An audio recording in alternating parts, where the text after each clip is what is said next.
Welcome, welcome. Hope everybody's having a good night. Here we are.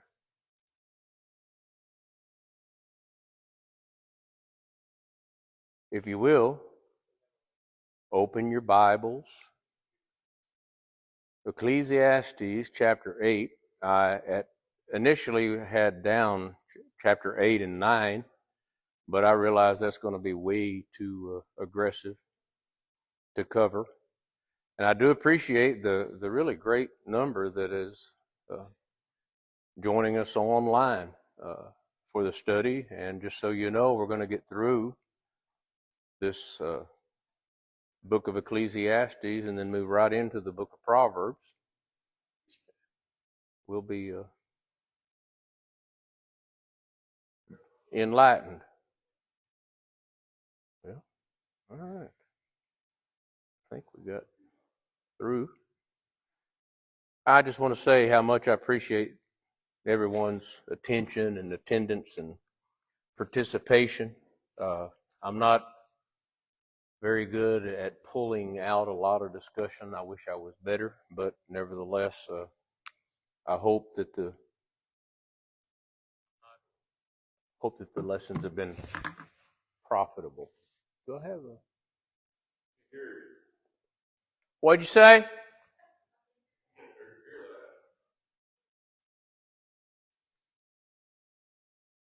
Try that. Nope. Yep. No. Helen, I almost picked up a listening device. You can't hear me right now anyway, can you? All right. Now, maybe that's better. Thank y'all. All right. Chapter 8, Proverbs, or Ecclesiastes. And, these subjects are truly depressing, very much a struggle.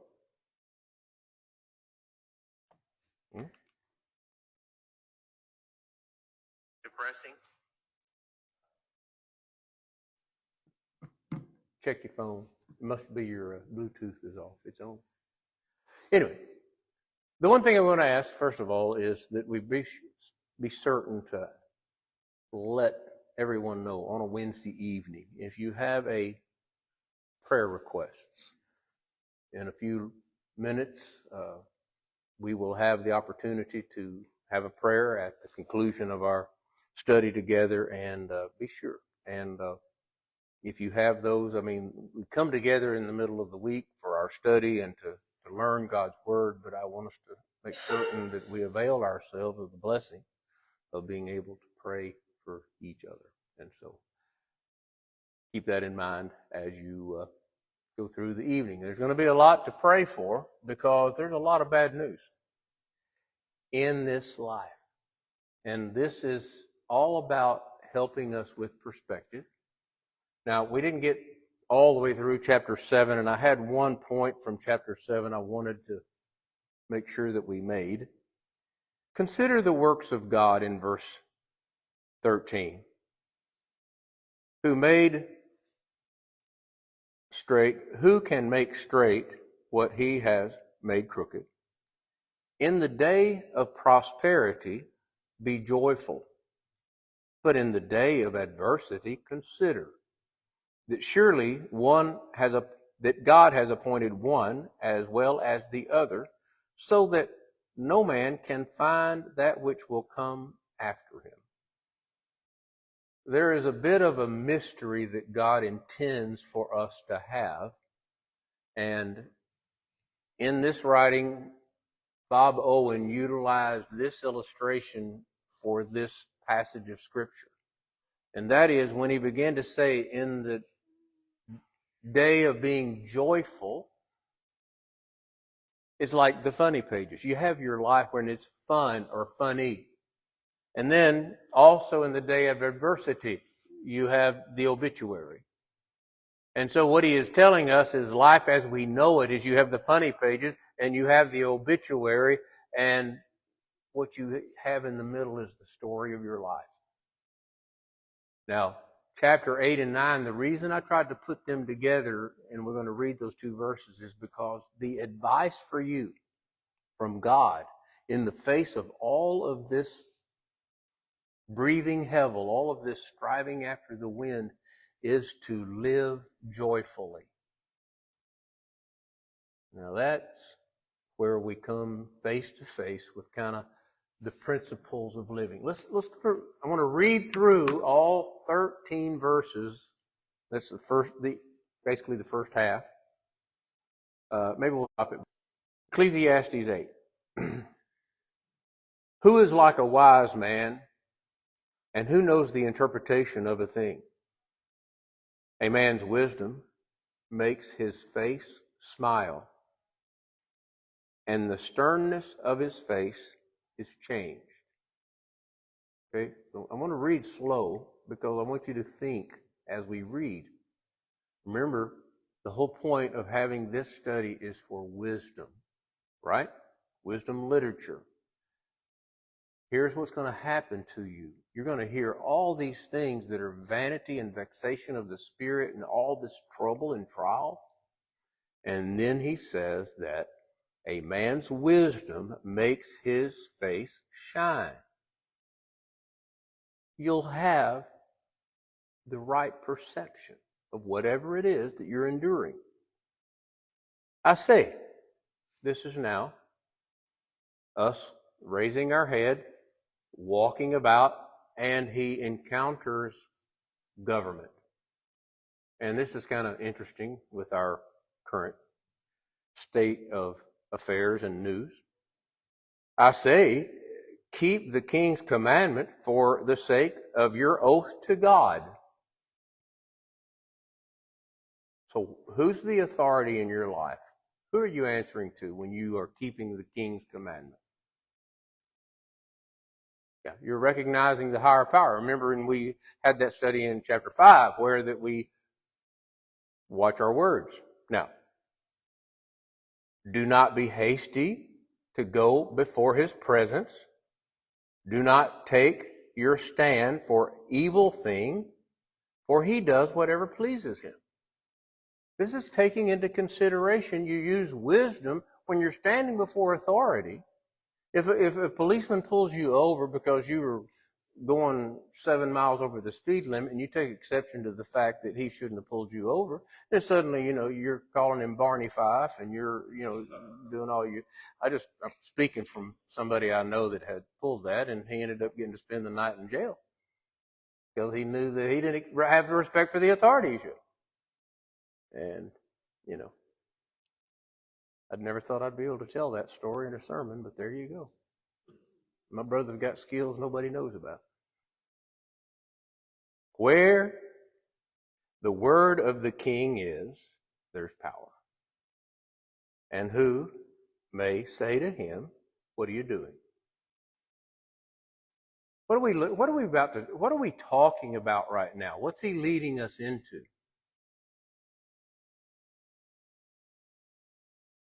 Things beyond your control. Even in the face of authority. He who keeps his command will experience nothing harmful. And the wise man's heart discerns both time and judgment. You know when it's time to speak up and when it's time to be quiet, even in the face of an authority that you might disagree with. Because for every matter, there is a time and judgment. Though the misery of man increases greatly. In other words, it gets worse and worse, but you don't do what maybe you're compelled to do because it's not yet time. And that's where this wisdom and judgment and in the right place, where you are before the authority of man, and if you're seeking to do evil, then you better watch out. And we can talk about that from the authority that comes from God. So, verse 7. For he does not know what will happen, and so who can tell him when it will occur? No one has, verse 8, no one has power over the Spirit to retain the Spirit, and no one has power in the day of death. There is no release from that war, and the wicked will not deliver those who are given to it. Okay. Now we got it all out there for us to fully consider. Solomon in his wisdom runs through this far of life. He gets to the part where it's even better to go to the house of mourning than to the house of feasting. We get back up. We're going with that living, laying it to heart. And now we are seeing how we can smile in our culture. Our wisdom is going to give us a reason to smile. And one of those is that as we approach authority, we realize that we don't have control, so we control ourselves. And in that control, then we will know when to speak, when not, when to plead our case, when not to plead our case. And we'll see why here in a minute. It's going to get even more abundantly clear as you go through. But then, about this not having power. Somebody else has power over you in this life.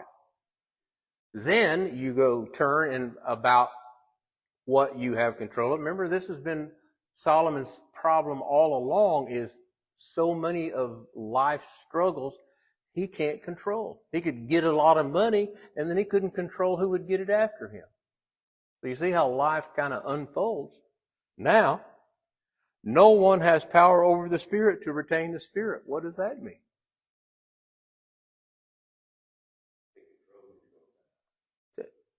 When it's time for your spirit to depart from your body, you're not going to win that war. Now, everybody's level playing field. And what was the thing that is stated there in that next verse about all this I have seen? The end of verse 8. There is no release from that war, and wickedness will not deliver those who are given to it.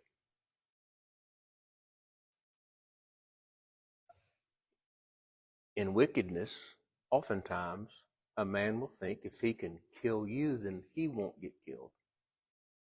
If he thinks you're his enemy. And even in these places of authority where you have anarchy. And his teaching here is wickedness will not deliver you. No man's going to win the war against death. You can win a war against another man and kill him or kill a group of men. But no man is going to win that war. So he comes to all this I have seen, verse 9, and applied my heart to every work that is done under heaven. And there is a time in which no man rules, there is a time in which one man rules over another to his own hurt. Now where are we? So we went through those 9 verses, and what did we learn? Authority. Don't be quick to get up there and get in the authority's face. In fact, watch your steps. Wisdom will bring a smile on your face, and you're walking into the king who, you can't tell him, what are you doing? Because he's got the power to do what he wants. And you have to deal with it. Okay? So number 1, you don't have authority over that. Number 2, you have body that is exposed, just like you're exposed to the king and his judgment. You're also exposed to death, the cessation of life. So these things combined, when we put them into our understanding, we know how to manage our emotions in life. Even when it brings misery. And even, in this case, where you have a man ruling over another to his own hurt. He's observing what happens in the life of mankind. Then I saw, verse 10, then I saw the wicked buried and had come and gone from the place of holiness. And they were forgotten in the city where they had so done. This is vanity. What did he say? I think Fred used to use the phrase frequently about the one thing that we learned from history. What is that? Yeah. And in this context, the wicked, they didn't learn, and the people didn't learn from their mistakes. Here comes another generation repeating the same problem. And this is vanity. Now, let's get to the two verses really that I think kind of summarize where we are in life. Think about this. Because the sentence against an evil work is not executed speedily, the hearts of the sons of men is fully set in them to do evil. What meaneth this? Because a sentence against an evil work is not executed speedily. So what has been the blame in the big cities about the crime and then the repeat crime? The criminal that commits a crime, he goes before a judge, and then he is out and committing another crime. What's the complaint? And if you watch the news, cashless bail. So at the point before the judge, then there is no penalty. There's no penalty. Okay? And so there is nothing that's executed against whatever was done, even though it's guilty. And because of that, then you have crime rate go up, because guess what happens when criminals get released like that? Yeah, and they become emboldened, and that's what we begin to see in our country. And so, let's just go back, because there you got the evil, fully set in them to do evil. Verse 12, though a sinner does evil 100 times, and his days prolonged, it worked for him. Yet I know that it will not be well with those who fear, yet I know it will be well with those who fear God and who fear before him. But it will not be well with the wicked, nor will he prolong his days, which are a shadow, because he does not fear before God.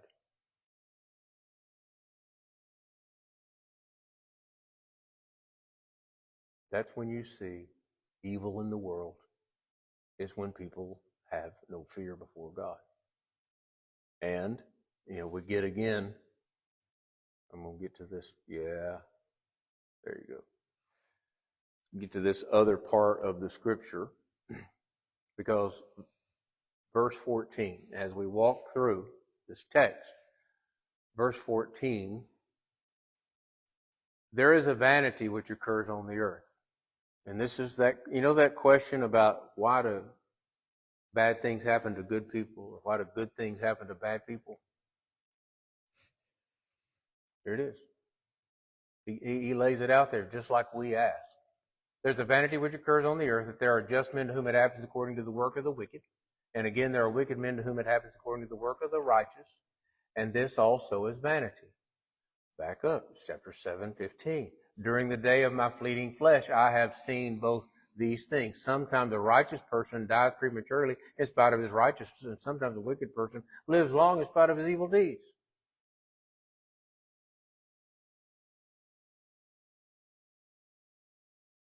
Chapter 3 and verse 6. You see how it's being repeated? Life ain't fair, life ain't fair, life ain't fair.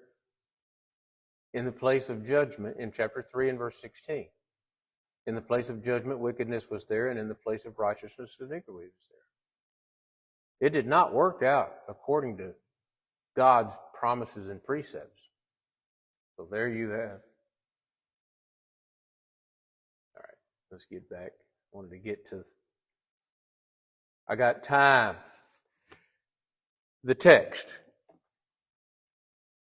about the principles to a long life must be, and I wanted to make sure and plug this in this class. So we might get 8 and 9 together. But go to chapter 9 and pull up verse 7 beginning. We'll read until we get to verse 11. 9, 11. Please see what is occurring as you study what Proverbs say, or what Ecclesiastes is saying. He's taking us on just like your day of life. It goes like this. I mean, today, run to the eye of time it took and all of that sort of thing. But it was just the way life was. And, you had I had choices to make while I was sitting in the chair. First, I was kind of getting upset. Do I need to go home? Do I need to come back later? You're ready to just kind of reroute your whole day and everything that goes on because it's just not working out like it should. Or do you pull yourself in and then discern time and judgment and figure, well, I'm already here and I've already invested the time, and let's just keep your head on it and make it the best. And you know what? That's what happened. I've been on the receiving end of sometimes when that frustration doesn't go so well. And that doesn't add any value to life or anybody's living. And so let's go to chapter 9 and let's see where we can get the attitude. He says, go, eat your bread with joy, and drink your wine with a merry heart. For God has already accepted your works. Let your garment always be white, and let your head lack no oil. Kind of sounds like teaching the young people when we get to the end of the book. And he's teaching us now. What does it mean to not let your head lack oil? What would that imply? Maintain your appearance. There you go. Before that, he says, let your clothes be white. Put yourself together. It's just what he's saying. Just put yourself together. And that is, you're going to be, the Bible in the New Testament talks about it all the time of adorning characteristics. Ecclesiastes, kind of from an observation level, from under the sun, is telling us that we need to be joyful, have a merry heart. God accepts our work. That is, when we are living in contentment and joy, God accepts us. What do you mean He accepts us? Yeah, when you live your normal and you enjoy your food and give Him thanks and don't become beset by all of the things in the world, then it is pleasing. In fact, these are His commands. Your head lacking no oil is don't be a depressed head. That's what that would mean. You're not. You're up. You're up. Live joyfully with the wife whom you love all the days of your vain life, which He has given you under the sun, all the days of your vanity, for that is your portion in life. And in the labor which you perform under the sun. What's a portion of life? What does that mean? How do you relate that to you? So, because this is all individual. What is your portion in life? Or how is your portion in life going to be determined? We've already seen what can happen. So where will it be determined? Let's just say you are oppressed. Can you still eat your bread with joy drink your wine with a merry heart. In that context, 100%. Doesn't take away the reality of the things that you're facing. Continuing, we go to attitude in living. This is where wisdom, if you want to get wisdom to be elevated, to have the life that God would have you to live. Verse 10, my favorite with the young people, to teach them when they're beginning in their lives to live and to go to work and to do anything. Whatever your hand finds to do, do it with all of your might. Verse 10. Do it with all of your might, for there is no work or device or knowledge or wisdom in the grave where you are going. What did he just instruct or teach? Did you learn anything?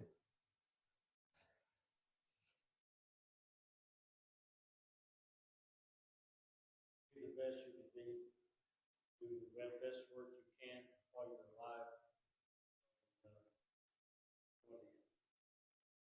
Put your hand to the plow, whatever that is.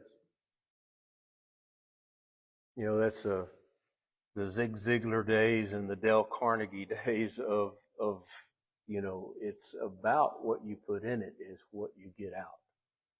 And if you want to know about your portion in life, like Zig Ziglar always taught that, these things didn't come from me. If they're true, then they're in the Bible. And this is where he pulls most in the book of Proverbs.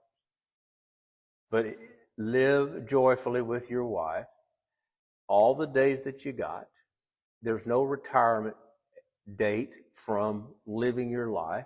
And whatever your hand finds to do, do it with your might, because guess what? It's kind of like the ladies in their 80s. If you go back to your room and you sit in your room, and that's where you stay, is in your room, guess where you're going to die? In your room. I said, guess what? You're going to die there anyway. Chances are. I said, so why would you want to sit where you're going to die? Why don't you come on out and let's do something while we are alive? Yeah, it's very blunt there. Yeah. In fact, it is pretty good. But when you're 106, what are you going to admonish him in? Huh? Get out of your room. It is. And you the amazing thing is that you hear everything that we're talking about. How do you think this resonates when you're elderly? Well, I'm getting there already, but how does it resonate? Whatever you hand find to do, do it. And when you go to eat, enjoy it. And like I said, the account of watching individuals embrace one mindset versus another is undeniable. Some people come in and they do terrible. At least their ability to let their face shine isn't there. And then there's other people that come in, they're going to make it. And that's why we have these kind of lessons like this, and that is that know your limitations. Ecclesiastes 8, verse 8. No man has power to retain his spirit. Now we're called upon to self-control and to bear the fruit of it. In regard to you checking out, that is a reality. And throughout the book of Ecclesiastes, what did we learn in chapter 7 and verse 3? Why is it good to go to the house of mourning? That's where I'm going. Okay? Now, how hard was this for you to comprehend in your early 20s?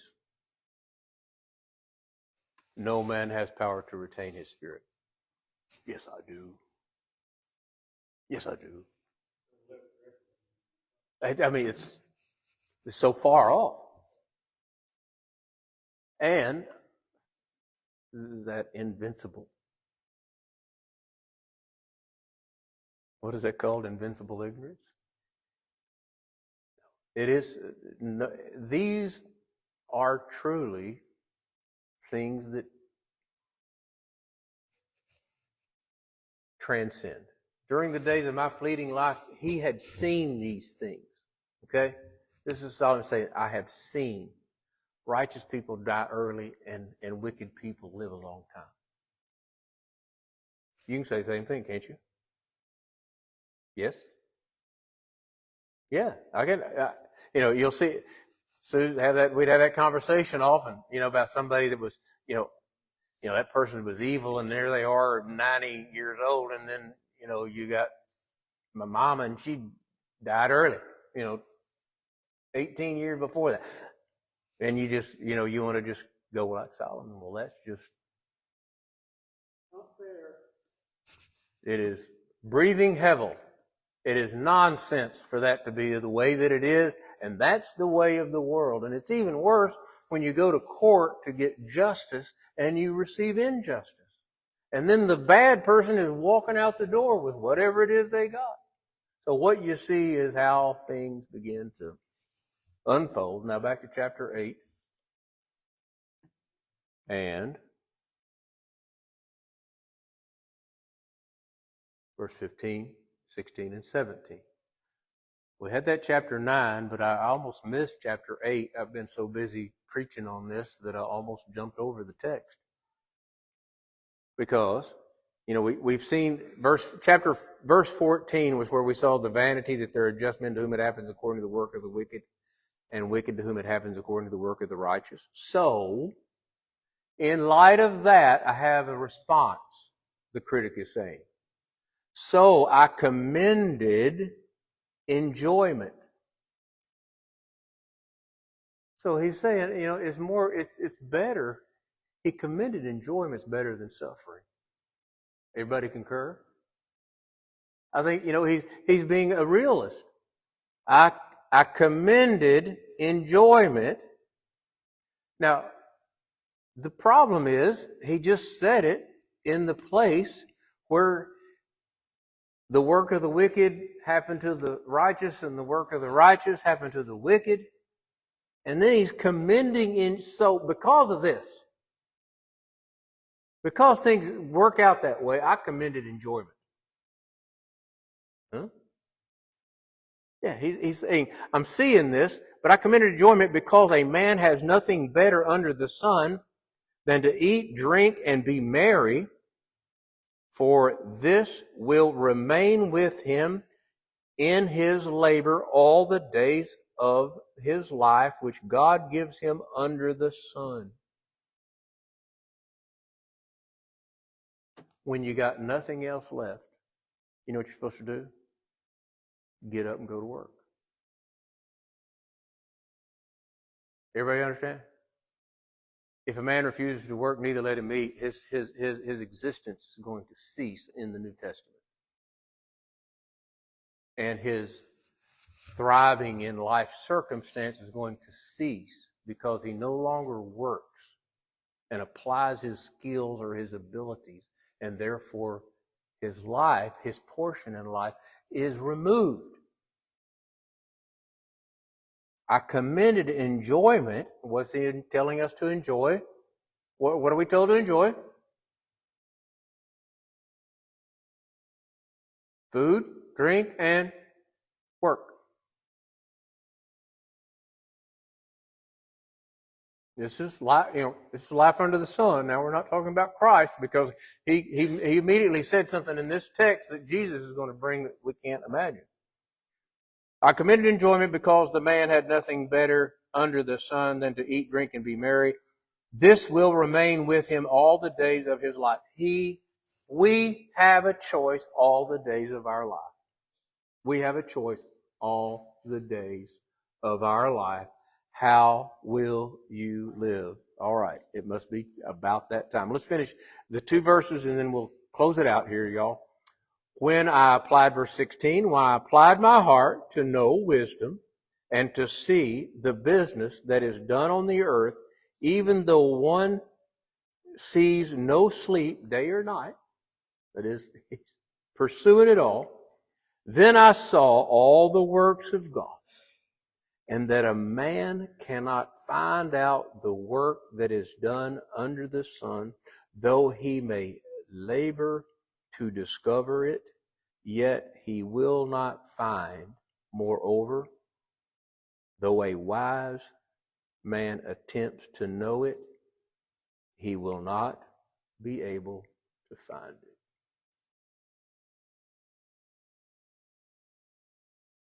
What has he told us there?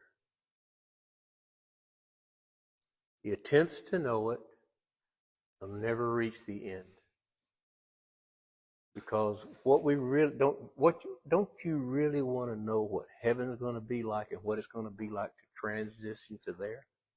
And he's saying life under the sun you can't know yet. And that is the one thing that makes us, if you read Ecclesiastes, you'll see it's giving birth to faith. And what is faith? Substance of things hoped for, the evidence of things not seen. Solomon is telling us everything that he's seen under the sun, and it is not pretty and it is not good. But he said you apply your life to joy, to work, to love in your relationships, and to apply your heart to the temporary nature of life and live your life to the fullest. There's no retirement from faith in God, and there's really no retirement. You live until you die. We're going to pick up here in Ecclesiastes. Well, we read 9 and 10, and we'll get up to 9:11 next Wednesday. And 9:11, you know what that means? The Twin Towers, right? Well, 9:11 in Ecclesiastes, life under the sun is time and chance happens to us all. We weren't in the towers, but there were 3,000 people that were. We'll ask the question, why? Ecclesiastes 9:11 will ask the same question. All right. We'll end it there.